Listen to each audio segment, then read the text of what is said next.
ये दिल दहलाने वाली घटना है उत्तर प्रदेश के खैरागढ़ गांव की।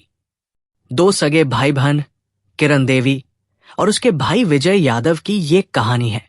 विजय मूल रूप से बिहार के गोपालपुर गांव का निवासी है और किरण देवी का भाई होने के साथ साथ इस हत्या का आरोपी भी है। ये घटना एक कड़वा सच सामने लाती है। प्यार, रिश्ते, गलतफहमियां और सामाजिक दबाव कभी कभी कितना बड़ा अनर्थ कर सकते हैं। किरण के प्यार ने उसकी जिंदगी खत्म कर दी और उसके भाई के गुस्से ने उसकी जिंदगी को जेल की सलाखों के पीछे धकेल दिया। आइए इस घटना का विवरण जानते हैं। खैरागढ़ गांव उत्तर प्रदेश का एक शांत गांव जो हरे भरे पेड़ों से घिरा हुआ है। लेकिन इस गांव में एक ऐसी हत्या हुई जिसने सभी को झकझोर कर रख दिया। ये हत्या कोई साधारण नहीं थी, क्योंकि इसे एक भाई ने अपनी सगी बहन के खिलाफ अंजाम दिया था। वजह बस एक ही, बहन के प्रेम संबंधों के कारण परिवार की हुई बदनामी। इस हत्या की कड़ी 8 दिनों में उजागर हो गई।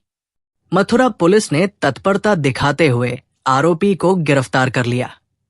घटना के मुख्य पात्र: 1. विजय यादव, 26 वर्षीय युवक, मूल रूप से बिहार के गोपालपुर गांव का, किरण देवी का भाई और हत्या का आरोपी। 2. किरण देवी, 20 वर्षीय युवती, विजय की बहन और इस घटना की शिकार। 3.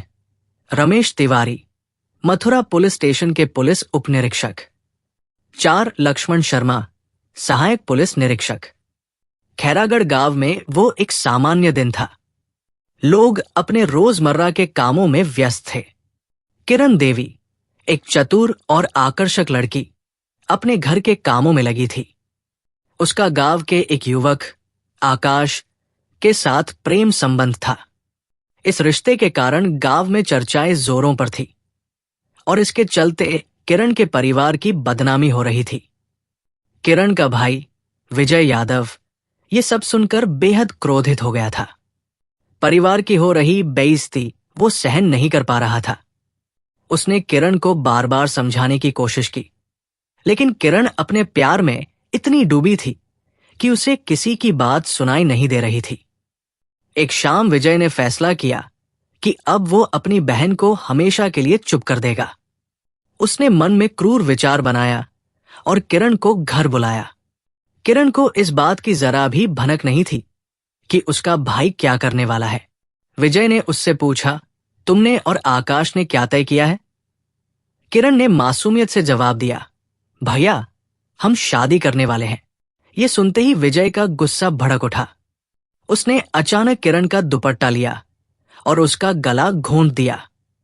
किरण को कुछ समझ पाने का मौका भी नहीं मिला और उसकी सांसें थम गई। इस घटना की सूचना मिलते ही मथुरा पुलिस तुरंत घटनास्थल पर पहुंची। पुलिस उपनिरीक्षक रमेश तिवारी और सहायक पुलिस निरीक्षक लक्ष्मण शर्मा ने जांच शुरू की। घटनास्थल का मंजर देखकर वे स्तब्ध रह गए। उन्होंने किरण के परिवार वालों से पूछताछ की, लेकिन कोई कुछ बोलने को तैयार नहीं था। आखिरकार विजय यादव पर शक गया और उसे हिरासत में ले लिया गया। पुलिस स्टेशन में विजय से कड़ाई से पूछताछ हुई। शुरू में उसने कुछ नहीं कहा, लेकिन पुलिस के दबाव के आगे वो टूट गया। हाँ, मैंने ही अपनी बहन का गला घोंटा, विजय ने कहा। वो हमारे परिवार की बदनामी कर रही थी। मैं ये बर्दाश्त नहीं कर सका। रमेश तिवारी और लक्ष्मण शर्मा ने तुरंत विजय यादव को गिरफ्तार किया और उसे मथुरा की अदालत में पेश किया। अदालत ने उसे 5 दिन की पुलिस हिरासत में भेजा। 6ठे दिन विजय को फिर से जज के सामने पेश किया गया। जज ने उसके खिलाफ मुकदमा चलाने का आदेश दिया और पुलिस हिरासत की अवधि बढ़ा दी। पुलिस ने जांच को आगे बढ़ाया। रमेश तिवारी और लक्ष्मण शर्मा ने किरण के दोस्तों और आकाश से भी पूछताछ की। आकाश ने बताया, किरण और मैं एक दूसरे से बहुत प्यार करते थे। हम शादी करने वाले थे, लेकिन उसके भाई को यह मंजूर नहीं था। पुलिस ने सारे सबूत इकट्ठा किए और अदालत में पेश किए। विजय यादव पर हत्या का आरोप सिद्ध हो गया और उसे उम्र कैद की सजा सुनाई गई। विजय यादव के परिवार की हालत बेहद दयनीय हो गई। उनकी इकलौती बेटी और इकलौता बेटा ही उनका छोटा सा परिवार था। अब बेटी की मृत्यु हो चुकी थी और बेटा जेल चला गया था। परिवार ने गांव छोड़ने का फैसला किया और वे अपने मूल गांव बिहार के गोपालपुर लौट गए। ये घटना पूरे गांव में फैल गई। लोगों ने इसके अलग अलग मतलब निकाले। कुछ ने विजय का समर्थन किया कि उसने परिवार की बदनामी रोकने के लिए ये कदम उठाया, तो कुछ ने उसे दोषी ठहराया कि उसने अपनी बहन की जान ले ली। लेकिन सच यही है कि इस घटना ने एक पूरे परिवार को तबाह कर दिया। पुलिस की तत्परता और अदालत की सख्ती के कारण यह मामला जल्दी सुलझ गया, लेकिन इस घटना ने गांव और परिवार के सभी लोगों के दिलों को झकझोर दिया। कभी कभी समाज की रूढ़ियों और परंपराओं के जाल से आजाद होने की कीमत इंसान को बहुत भारी चुकानी पड़ती है।